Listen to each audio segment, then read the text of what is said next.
Do not put that on camera. Good job.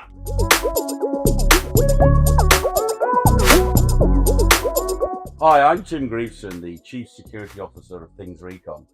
Hi, and I'm Stefan. I'm the CPO of Things Recon. Steph, I'm conscious that we've known each other for a long time, and this is the first time we've actually sat down to talk about all things supply chain, cyber risk, and attack surface. So thanks for joining me. How did we meet? Because, we've known each other for a long time. Was it 18 years ago? I don't know. Yeah. A long time ago. I mean, I think I was your customer at the time, wasn't I? You've probably, served and provided. You had no idea you're gonna go be my customer, but yeah. Yeah, that's true. Yeah, that's true. But so I came to your place, and we were looking at, I think it was VM, vulnerability management. Yeah, that's what they call it. And you were basically, I think you were tired that day, no? You were, and we came here, and there's like no expectation, what's gonna happen. And you started basically telling us all the story about the organization, how it worked, and we listened to that. And then you started listening to us, and something clicked. What? Yeah, absolutely. And how was that different, that first meeting, than the meetings you'd had with other customers? Well, I think that you like I said, you were probably, like you mentioned to us, that you had like I don't know how many vendors that came to basically present. And then when we came, we said, okay, we want to know more about you, about your organization, how it worked. And you had your whole presentation ready, and then we basically just listened to what you had to say about how you were doing the business and so on. And based on that, we've done our presentation. And I think from there on, it was just history, I think. Yeah, and I think I've been a CISO for many years, and I think one of the biggest challenges I always have when you have that vendor supplier internal security discussion is vendors often come and they talk at me or to me for hours on end and very rarely listen to what my wants and needs were. The reason I was really impressed with the way that the firm you were working for at the time conducted themselves is you took the time to understand me, to listen about what their business requirements were, and then you took that to the level of trying to then marry up your capabilities to what we wanted to consume rather than doing it the other way. You were probably the sixth vendor through the door that day, hence I was probably tired. And I think you were the only vendor that really took time to really understand what we wanted. Yeah. Yeah, I mean, I think one of the things I've noticed in my career is the role of the CISO has changed. It's changed a lot. It's no longer technical or just technical. I have to be chief storytelling officer. I have to, be chief marketing officer. I have to understand finance. I have to be good at marketing. I have to really take and lead the organization in a different way. What part do you think that relationship between the partner and the CISO, how's that changed and evolved over time as well?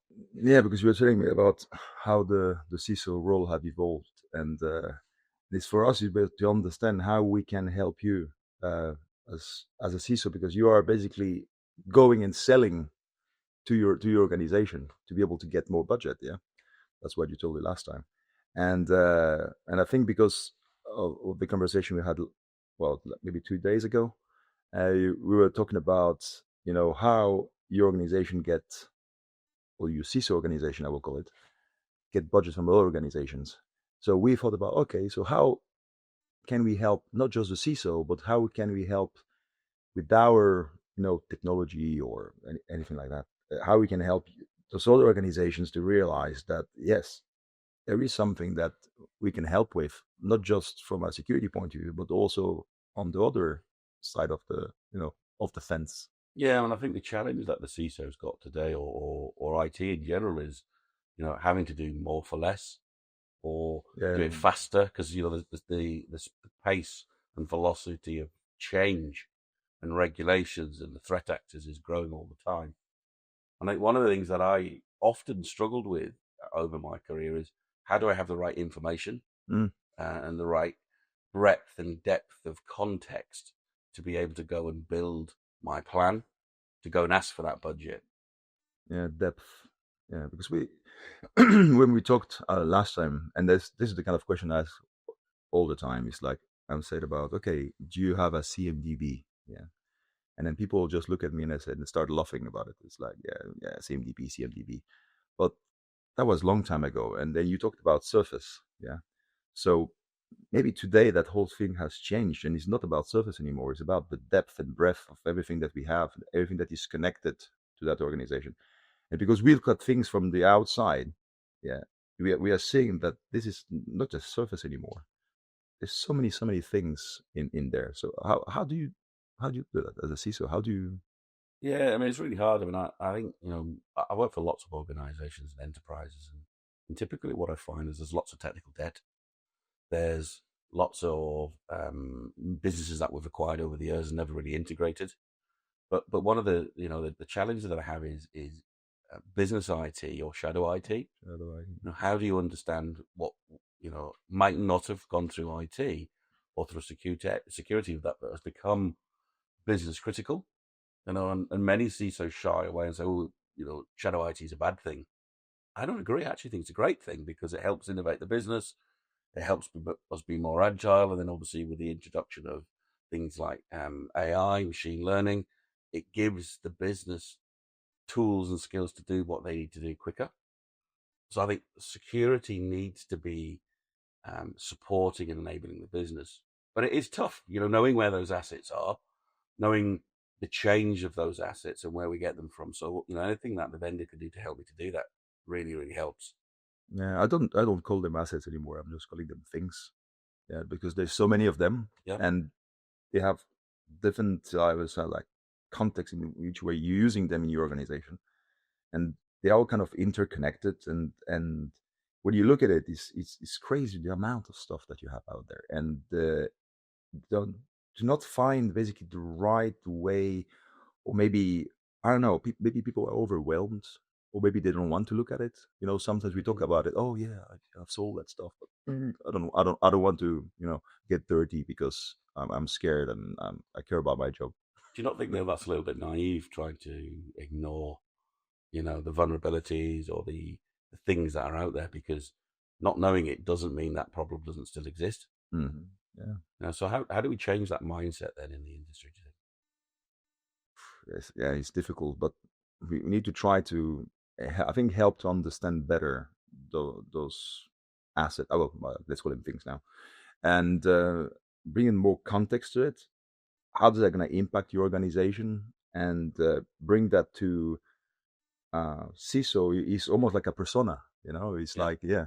So it's a different way of communicating what we're finding, and so you can communicate to your board, to your to your business, and then we have basically people who are doing the job, the analysts, and that's another persona, and that's another way of communicating that all the findings and help them to do what to do remediation. Yeah, at the end of the day. yeah.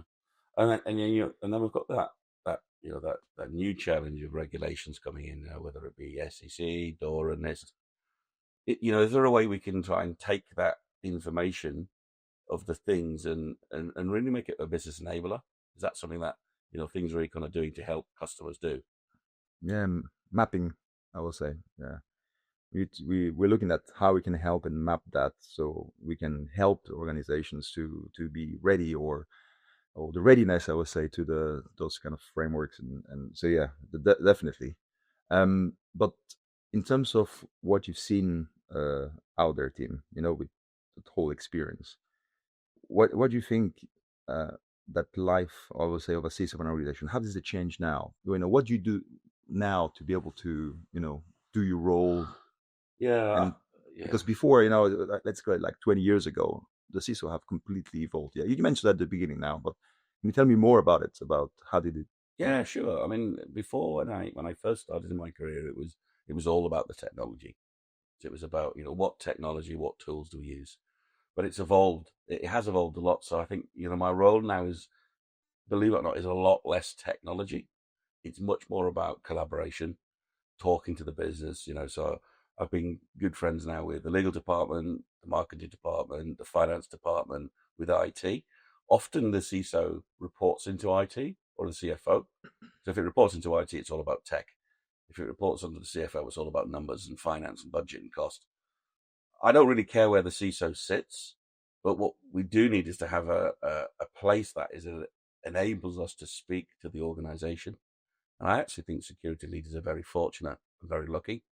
And I personally feel very proud and privileged because I can see more across the organization than anyone else. So yeah, you've got to become, much more articulate. You've got to be very good with vendor management, supplier management, because you can't do it all yourself. And that's where getting the right partners is so Yeah. important. You have to understand your numbers and your finance. You have to talk the language of the business. And I use the word the business, which I really hate the word the business and IT or security, because we're part of the business. We don't talk about HR as being separate to the business. We don't talk about finance, but for some reason, security and technology seems to be put in this box. And I actually think it has a vital part to play because we see everything across the organization. We understand processes and people and things and suppliers and procurement and security and regulations and legal. So, I think the change is to really articulate that in a way that the business understands. So talking about contribution, margin, EBIT, business growth. And if you can tailor your security program in a language that aligns to the business outcome and understands those things and the impact of those things on the business, you'll be much more successful as a good security leader than the traditional just a tech person. You mentioned suppliers. Yeah.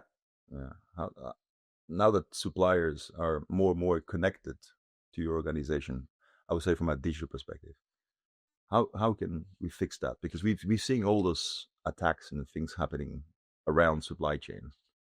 What's the magic solution to it? What can we do? Yeah, I don't think there's the one solution that fits everything, but I think what's really important is to understand those connections, as you said. So, traditionally you send a questionnaire out, and that questionnaire is, are you good or bad? And often it's not necessarily signed by the security team. It's probably filled in by someone in sales trying to build that relationship. So I think it's important that you have the right people filling it in, but you verify and ascertain what they've ticked on the checklist with actually what's in the real world. But, it's sometimes difficult to know who your suppliers are.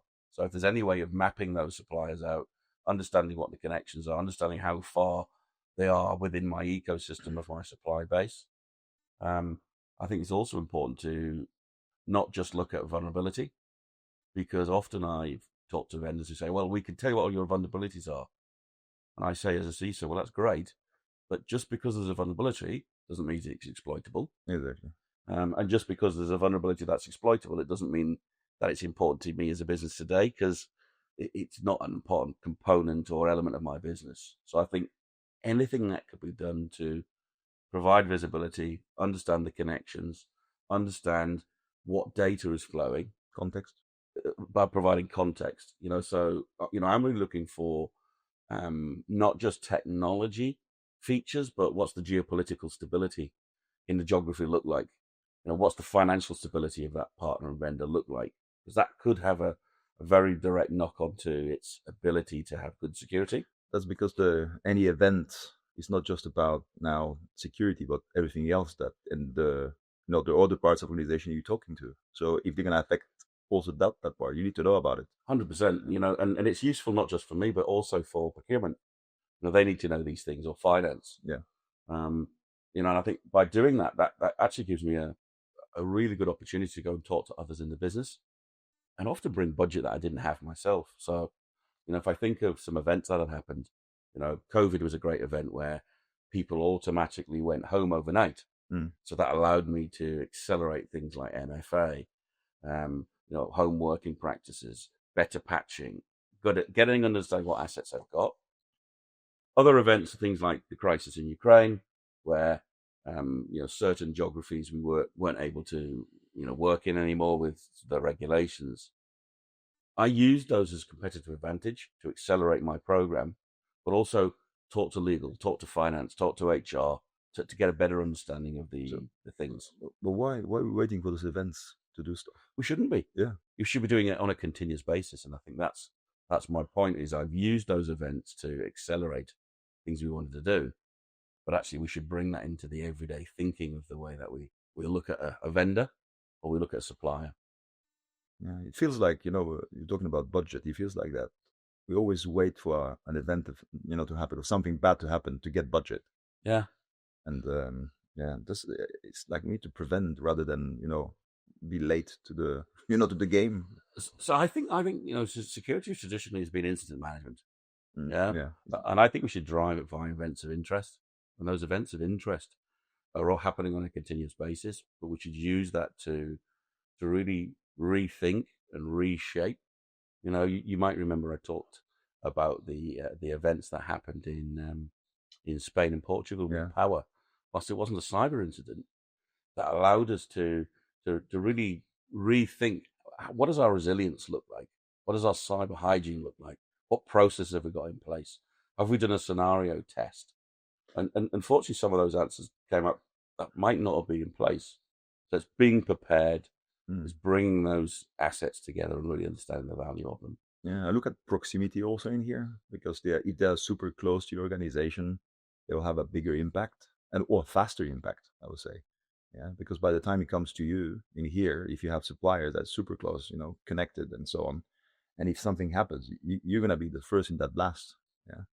So, but in terms of like those events that we talked about, and everything that is happening now, and the breadth of technology, and like you mentioned AI and all that stuff, how this is gonna change also from a from an organization point of view to embrace, because we have to embrace as a vendor also because the bad actors they're doing it already. They are. I mean, the bad actors are using AI in a way to put tech and be able to build things like malware at a pace, scale, and velocity we've never seen before. If I think of phishing campaigns, much more targeted.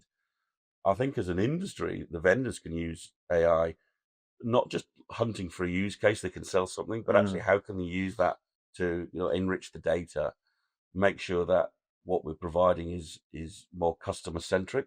Make It'll it be easy to understand. better understanding, better visibility, but also optimizing things like training. A great way of using AI is to provide training, about product set and about new features that are coming on board and new capabilities. And I think that's continuously evolving because you might have needed a team of 10, 15 to do that as your business grows. You can now do that much So easier. you mentioned continuous, and I always hear that word continuous. And the more I talk now with you, it's like it looks more like an event. Yeah. And so for like looking for an event happening, is that an event of interest? Like you mentioned also that. Yeah. And then that will be the continuous. Yeah. Looking at events and then looking at, okay, what you need to prioritize and then how to fix it. And so from your perspective, is basically that because we have not a surface anymore, but it's the depth of technologies, is the depth of who you're talking to. So that role of CISO that you said that he evolved a lot. I mean, from the day I've met you, yeah, to today, yeah, it completely changed. And so vendors like us, to be able to help your business, I don't know, you don't like it, or say, call it Yeah. organization, we need to listen more to you guys in terms of like how your role have evolved to be able to help you and have the right, well, I'll call it tools, but the right tools so you can better communicate to the business and all those events that are happening around. I mean, a CISO job is like you mentioned, um, telling something, telling a story. Is that what you do now? Is basically telling stories to the. Yeah, I mean, I've been known now in the industry as the chief storytelling officer. My role is very much telling stories to executives, investors, auditors, customers, or the vendor, and I think that's because it's important to articulate those business outcomes in a language that each of those personas understand. But I also think that it's important that you choose the right partner because getting the wrong partner can go wrong very quickly. If you just sign a contract and you outsource everything, it's really difficult. So it's about making sure that you outtask the things that are appropriate and you work with vendors that are listening and evolve with you. So, one of the things I really like is co-creation, where I get the ability to have some input. So I attend and I'm a member of various vendor customer advisory boards Yeah. because that gives me the input and I actually see the real value starting to bleed or be included in the product, which makes, better for me because I get what I'm looking for, but better for the vendor because it comes much more sticky. Not having the hand in the sand, basically. Yeah. 100%. 100%. Or go out there, be there, understand, talk about it. It's very important. Yeah. Hey, Steph, look, we could talk for hours on this, and Yeah. thank you for your input. We're going to have a series of these podcasts. So if you're interested in participating in one of the future events, reach out to the marketing team at Things Recon. I'm Tim Greaveson. Thank you, Steph. Great time.